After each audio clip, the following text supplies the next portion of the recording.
Good morning, good afternoon, good evening. What is up, guys? What is going on, Privy? It is Deal Finding Friday. I've got my man David Lamorte here with me today. David, how you doing, brother? Good, man. Thanks for having me here. Yeah. So, guys, David is he works with us. He is in the Tampa market, and so we're going to be looking to call some agents in Tampa. Hopefully, make some offers, make some connections, and see what we can get on Deal Finding Friday. So Let's do it. one of the things, guys, we talk about it every week on Deal Finding Friday, and it's an absolute staple in kind of what we do in our strategy. And so David here, I'm going to be sharing my screen. Guys, you already know it. First thing I had him do is get his privy filters all set up. So let me share my screen. Share screen. Yeah, and that video breakdown you did, it was perfect, man. I followed along. I was able to do it with you basically, and yeah, it was awesome. Oh, cool. Oh, love it, love it, love it. All right, so these are from David. I had him forward me the email so that I can look at what he's got, and I'm going to walk through. So this is from yesterday for all the filters and stuff you got set up in Tampa and the Tampa areas. So let's start at the bottom here. Now, your buyers, have they given you a range as far as like price point, what prices they like to be at? So there's kind of a big range of 3 to 600 as far as ARV, but as far as purchasing price, it seems they want to purchase, you know, between 100, like purchase at 100 to like 220. Seems to be like where they want to purchase at, um, especially for flips in like the 350 area. Yeah. Okay. Um, okay, got it. So sort of similar to Orlando, they want to be at that like probably ideally that 300-400 ish ARV. Sounds like you got a few people that are willing to go a little bit higher on ARV. That's awesome. They want to buy at 100. I'll be honest, man. I think everybody wants to buy at 100 in Tampa. Yeah. Similar to Orlando, they have, if we're able to get stuff, they probably realistically want to be closer to the low twos. Um, would be my guess. So we're looking here now. Are they interested in two bed properties, or are they mostly looking for threes? Your buyers. Yeah, so it seems to be so they are open to 2 1s, a couple more than others. It seems to be a bigger concern is concrete block is what they want versus wood. So it seems to be like that comes up more as I ask about bed bath count. They're like, yeah, yeah, maybe if it's a 2 1, okay, but like concrete block is better. Got it. Yep, same thing in Orlando. And guys, just in case you were wondering, so David, you are not local to Tampa, correct? I'm not. I'm in New York, Long Island. Up in New York, man. Yeah, yeah. Okay, I like these. So guys, these are all things as to why we want to kind of establish relationships with our buyers first, because these are important things we want to learn before we start spending a bunch of money and trying to find deals. Okay, this is not really what we're looking for. House is in great condition. Let's see. So what I'm doing here, David, is I am looking at what properties in the email when we click on 13 properties, it'll bring up the privy tab with all 13 of those properties. And so what I'm doing is I'm going through and I'm like, okay, which of these properties look like there is an opportunity for there to be some motivation? There's a few things we look at. One is, as a wholesaler, as investors, the number one thing that's the easiest is, you know, it needs work done to it. So as we're looking at these, I'm not seeing a whole ton. Now, this is also my first time kind of really getting a feel for Tampa. Sure. Um, just taking a peek at these pictures. So I'm looking for what properties look like they have an opportunity. Boom, something like this. Love this. An opportunity for us to add value to it. So this property, kitchen could definitely use updating. Not a bad house by any means, but this thing could use a little bit of TLC, a little bit of updating. Yeah, I like this a lot. Now, I price is the last thing I ever look at. Number one thing I look at is, first I just double check and make sure it's a property, beds, baths, square footage, all that good stuff that my buyers would be remotely interested in. And honestly, pretty much all of it should be, or else, I set my filters wrong for privy. So first thing I'm looking at is pictures, right? Is there an opportunity for us to add value? Second thing we want to look at is how long has it been listed, right? It's only been listed for 2 days. And then I'll take a peek at price. Now, if this has been listed for 60 days, it just gives me a lot more information. And then I take a quick peek at the property remarks. I love that Privy has this right here. Clearwater Home. So looking for things just like this. Great opportunity for your next cosmetic remodel project. Boom. This probate property. Oh, they even throw it in there. It's being sold cash only. So literally, the description is inviting us to give them it's, hey, cash buyers, hey, wholesalers, investors, please give us a call. You are the people we are looking for. Let's see. Most windows and tile roof are original to the home. Floors include blah, blah, blah. Some can be turned into a show place for a neighbor. Awesome. Love it. Love everything that's going on here. The sale is subject to final probate approval. Highest and best offers due by 9 a.m. Monday. So this property probably not going to have a whole lot of room for us to really be able to negotiate, but we're going to call him up and we're going to call Jamie up here. So down here is where they've got the brokerage and the agent that is listing the property. And so we just copy that. And then we're going to paste that right into Google. And then, I'll click on like one of the first ones here, realtor.com, and we're looking for their mobile cell phone number. We don't typically want to call the office. I hate calling the office. I want to get directly to them. All right, let's call Jamie here. So Jamie, 727-409-7242. All right, come on, Jamie.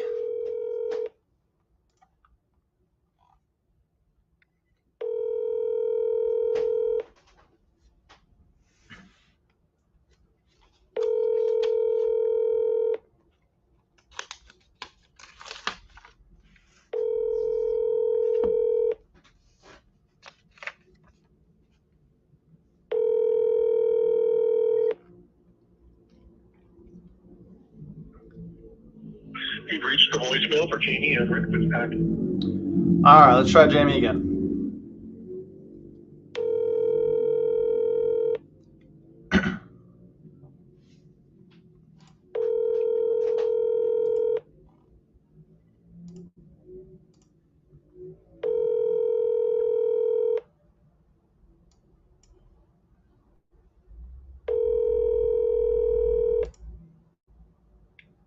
This is Jamie. Hey, Jamie, this is Nathan. How you doing?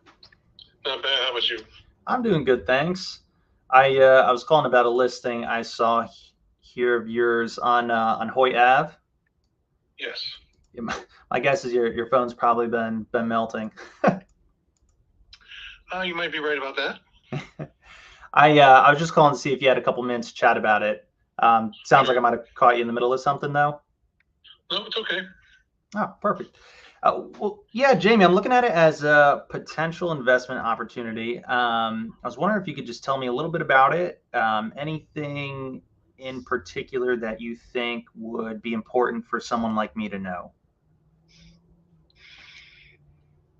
Well, its highest potential is a total and complete remodel. Roof, windows, AC, tear out the kitchen, new flooring, and paint. Okay. So you're thinking for this property, yeah, it'd be best to kind of go with the full rehab? That's what I would do. Yeah. For this property, what do you feel is kind of the best fit for it? Do you think it's a better fit to, rehab it, do it really nice, and then, look to list it? back on the market after kind of everything's been done to it, or do you think this property might be a better fit as a rental? I think you could actually go either way.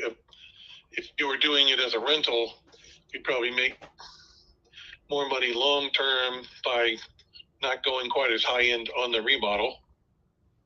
But there's money to be made either way. It's in a nice enough location that you could go Martha Stewart and get top dollar, which, between my research and the comments of other agents that have talked about it, some of them think it's going to go to 430.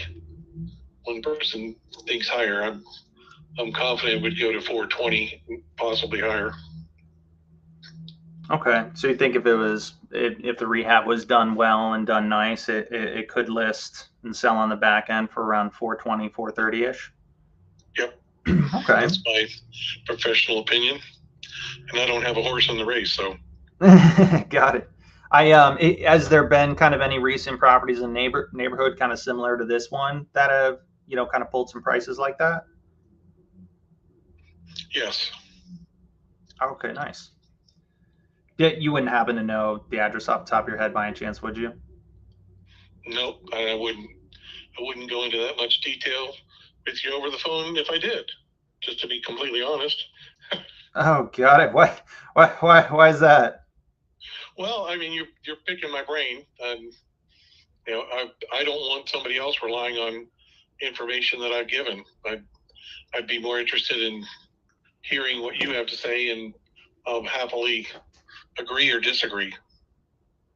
I'm very, very old school when it comes to that. Plus, I've had probably 70 phone calls from investors, all similar conversations to this. And, ultimately, anything that I tell one person, I've got to tell every other person, because I'm not going to be in a position to willingly or unwillingly give any one person an advantage over the others, and, put my own real estate license in jeopardy. Got it. So I'm catching at the tail end of the 100 conversations. Yes, I'm a little worn out, but I still have 3 more days to go. Totally understand, Jimmy. I promise I'll do my best to make it as painless as possible. My goal isn't to waste your time, and I'm sure, especially when it comes to investors, I get it. Out of 100 calls, probably half of them are, making offers at like 180 or just, something silly.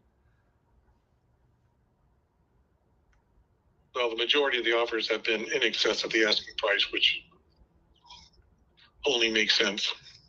That's fantastic. The MLS price is just a sign that says, come look at it. Yeah. For this property, I know I mean, kind of twofold. One, I'm interested in it.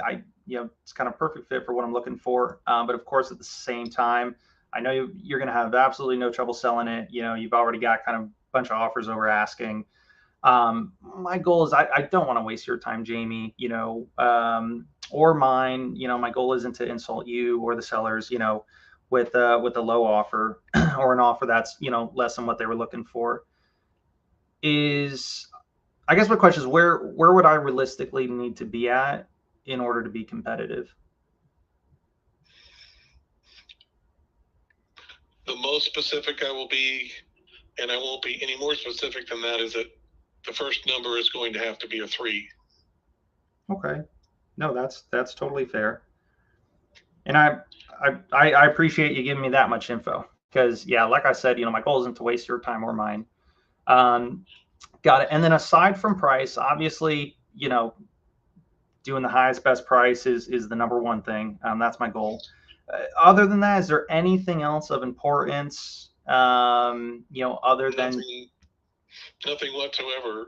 It's everything where is as is. So there will not be any input from the seller regarding cleaning up the property or making any repairs as you might expect. and the probate court will dictate whether it takes 2 weeks or 3 weeks or 4 weeks for the judge just to have it on his docket to rubber stamp the approval.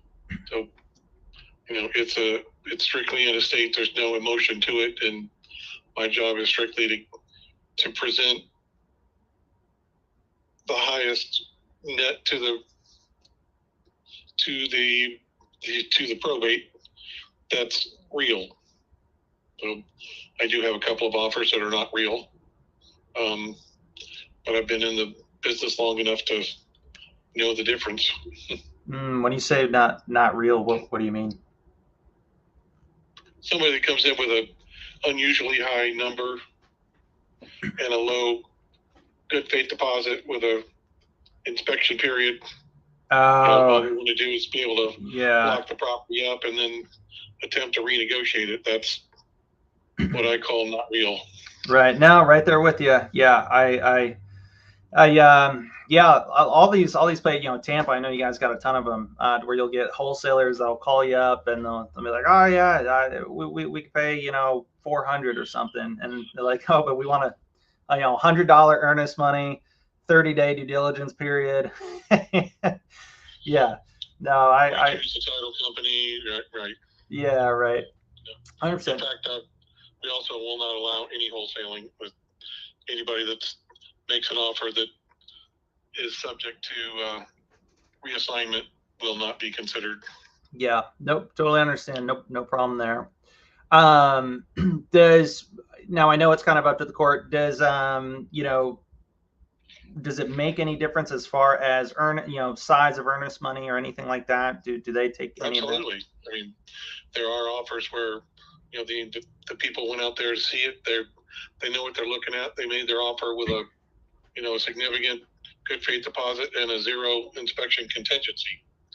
I mean, those are absolutely the strongest offers, regardless of the price. Yeah. Of course, it becomes then a bit of a trade-off because we do have, the single highest offer I have has a zero inspection contingency. So. Got it. No, we're just looking for sign the contract one time and just wait for the court and the deal is done. That would be the number one, because to go through all of this and then have somebody squirm away would just start the whole process over again, which I don't want to have to do. Yeah, that would be a nightmare. And then lastly, is there any preference on closing timeline for you or them? As I mentioned, it's strictly up to the probate court. So the instructions in the MLS were to write it on or before 30 days. Okay. Perfect. And then the one last thing I'd love to throw out to you, Jamie, is I gotta crunch some numbers and look at things on my end. And I think if I'm able to get in that ballpark, I'll definitely be giving a call back and let you know where I can make my offer at. When I do that though, I am calling unrepresented. So if it's okay with you, I would love for you to be able to represent me and keep both sides of the commission, or if you'd like to offer any of that as a discount, totally up to you. But if that's okay with you, love to do that. Well, we'll just take it on a as case basis. I'm fine to represent anyone that's unrepresented, but my goal is not to increase my commission, but I will gladly make more commission if I can. So no, I love it. You aren't be any more transparent than that. Right. No, I love it, Jamie. I appreciate your time. Don't let me take up any more of your time. I know you probably got a couple missed calls already. One last thing, you don't happen to, have any other properties, maybe anything similar to this, whether, I don't know, it's listed or it's going to be coming up soon. Anything that would be, similar to this or could use a little bit more work?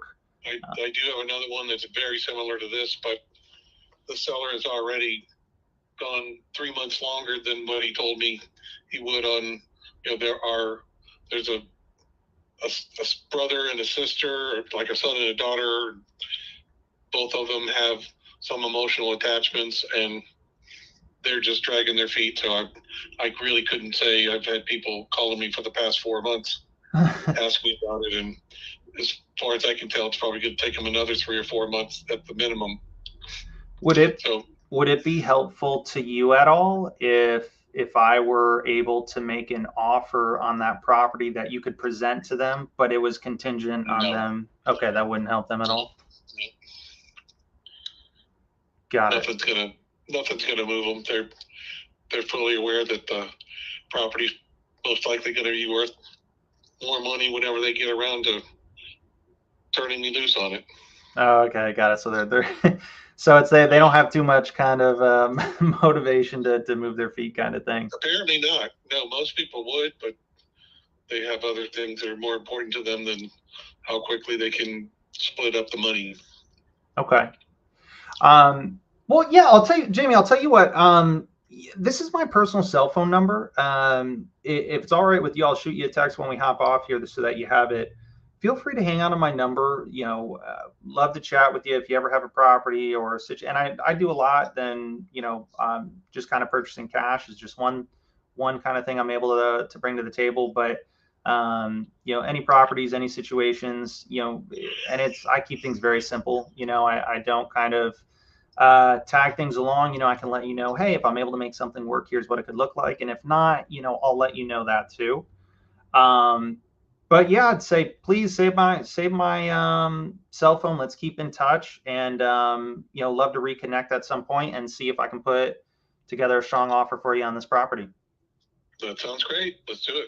All right, Jamie, thank you so much for your time. I hope your phone's not too busy this weekend. No problem. Thanks for the call. All right, have a good one, Jamie. You too. Bye-bye. Bye-bye. Come on. That's what I'm talking about. All right. So couple things there.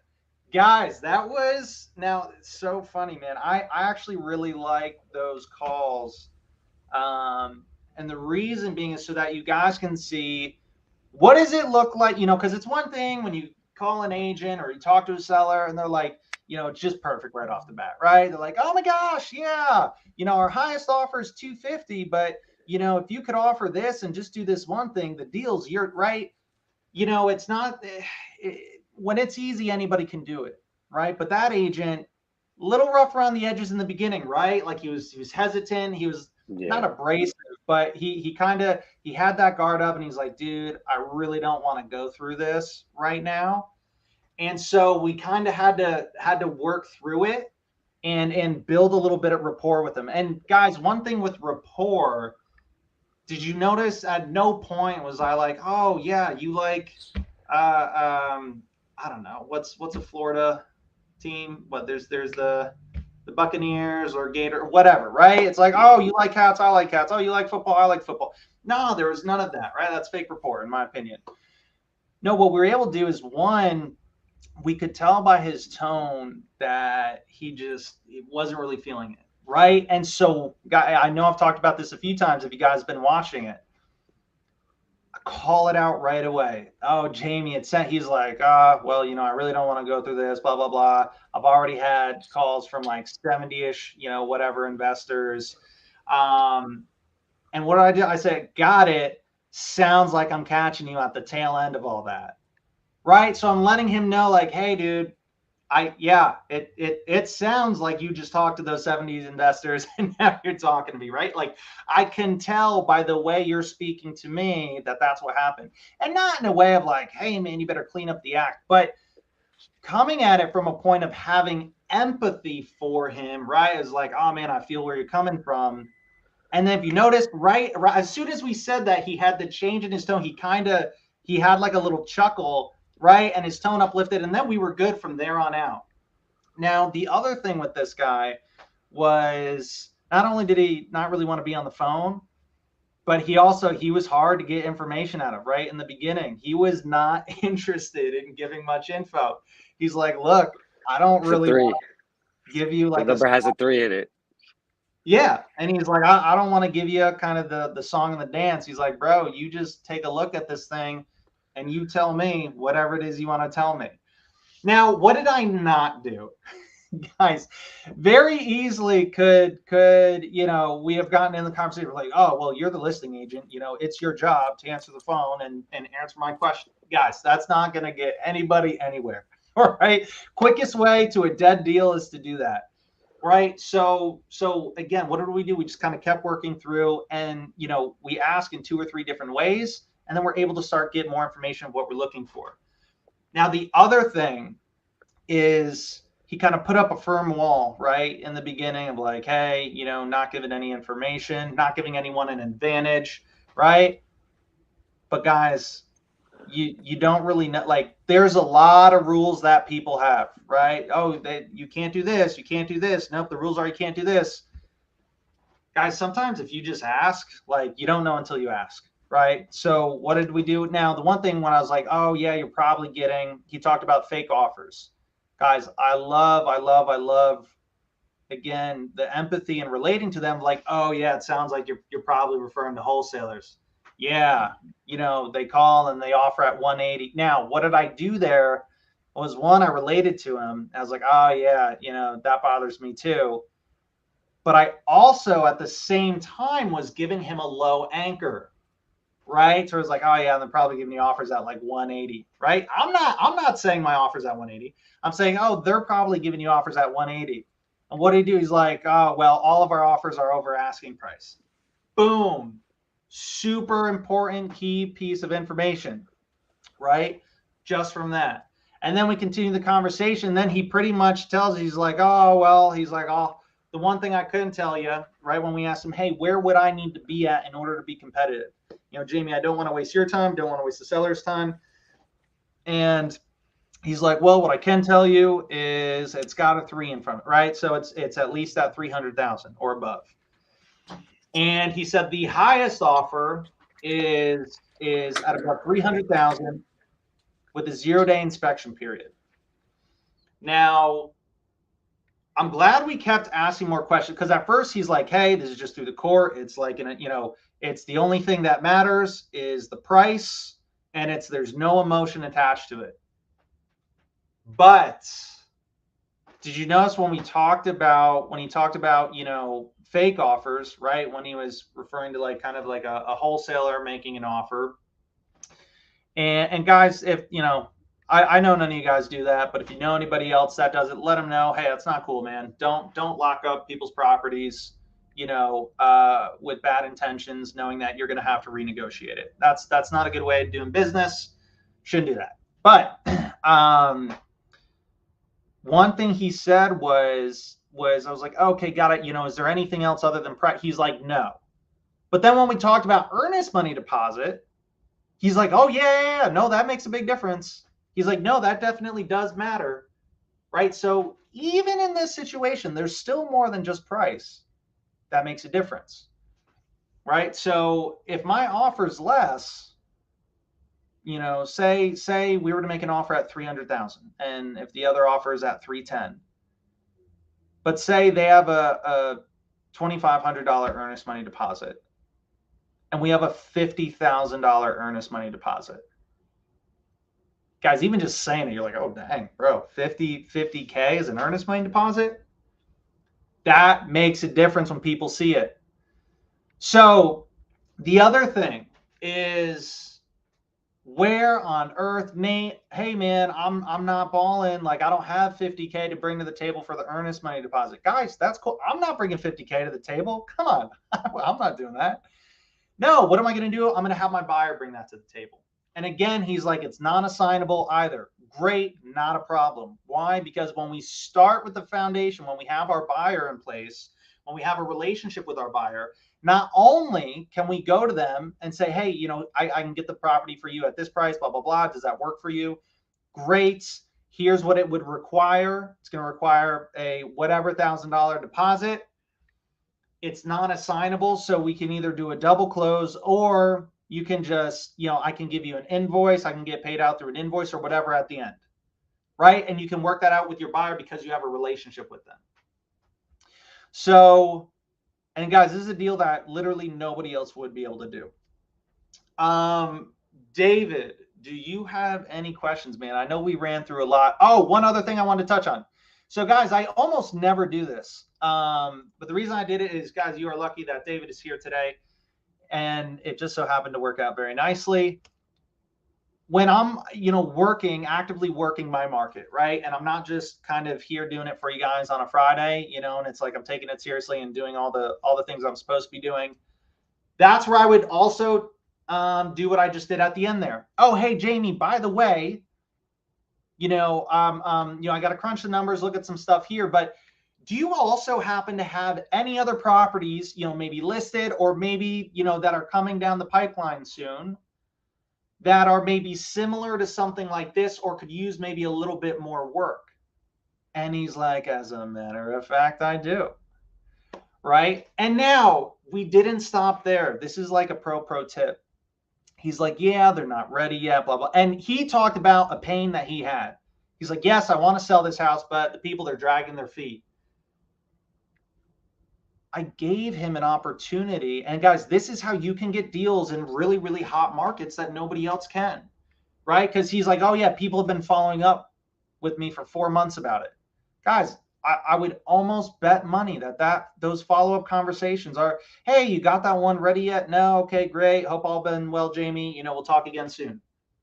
I would almost guarantee we're probably the first person to actually offer a solution to his problem. And what did we do? I said, hey, Jamie. And guys, if is such a strong word in negotiating. It's my favorite. If you haven't noticed by now, I use it all the time. But what do we said? We said, hey, Jamie, let me ask you, God, it sounds like they're kind of dragging their feet. I don't know if this would be able to help you out, but would it be of any help or any value to you if I were able to make an offer that was contingent on a certain time period, to kind of get them to say, oh, hey, we better, we better sell this now and take this offer before it expires. Now, he said no. He's like, no, that's not going to work for these people, in their situation. And that's fine. But the point is, at the end of this conversation, do you guys feel like we've exhausted every option? You bet, right? So we've used every opportunity. And he also knows, right? I've also been able to demonstrate in one conversation, hey, there's a lot more that we can bring to the table than just, oh, I saw your house listed here. I'd like to make an offer at this price. Right? When I'm able to work with Jamie the way that we talked on the phone, and then also the solutions that I was able to present to him at the ends, he's able to see, this might be a relationship worth hanging on to. And guys, it's okay. We might not get this house. We might not get that second house, but this is the power of realtor and real estate agent relationships, is because the lifetime value of that relationship is always going to be greater than that if you are direct to seller. Direct to seller, I don't know. In my experience, I have never had a seller sell me their house and then, they live in the next house and then sell me that one. Now, maybe it's somebody that has more than one property, but even that still doesn't compare to just one relationship. Guys, he could be an agent for 20 more years, 30 more years. If he was an agent for 30 years, and if we just did just one deal every 2 years, guys, that's 15 deals from one relationship. So that's the power of relationships. And that's really what we're looking at, is it's not so much about the money we make, about making, money on this property today, but we got to think big picture of what's the money that we could potentially make today, but more importantly, what's all the money that we could be making tomorrow and next week, next month, next year, and so on. Guys, well, that is all I've got for you today. I hope you guys got a lot out of it. Before we go, David, did you have any questions or anything at all? Yeah, just to let everyone know, you don't always get to see calls like that. So I really appreciate it, because you a lot of times see the highlight where it just like closes, right? So that was an actual real call, where a lot of times you might call and, they're not going to just give you over the deal, right? And so I thought that was great, because there's not much you can do exactly what you did, which is offer a solution, let him know what you could do, even though he was kind of, sounded like a lot of people reached out to him. So he's already, feeling a little bit stressed. And then you took that, made sense of it. Okay. So I'm going to understand that now and not waste his time And just like you said, it's like there are conversations where sometimes like that report comes up, like, oh, like the baseball game or whatever, but like this guy's not doing that at all. So I thought that was well executed, man. Awesome, man. Appreciate that. And guys, if you want to learn more about kind of how we do things, how we utilize Privy, if you don't have Privy already, guys, what are you doing? Don't wait. Go sign up for Privy. And if you'd like to learn more about what we do and how we do things, if you go to painlessflipping.com, there should be a link in the description below. Guys, we do a live masterclass on Thursday. It's live. It's myself, Nathan Payne, and we kind of go through everything A to Z of exactly how we do stuff and our entire strategy and how we approach real estate. It's totally free. It's not partially free. It's totally free. So if you have not had a chance to attend it, we don't really know how long we're going to be doing it for. So guys, don't wait. Go sign up and hope to see you guys there. And until next time, I'll see you guys next week on Deal Finding Friday. David, thanks for joining us, brother. And guys, if you're ever looking to network and work with somebody in the Tampa area, David, I think your number is listed right there too. Yeah, hit him up, guys. Hit him up. All right, guys, have an amazing weekend. Be safe, and I'll see you all next week.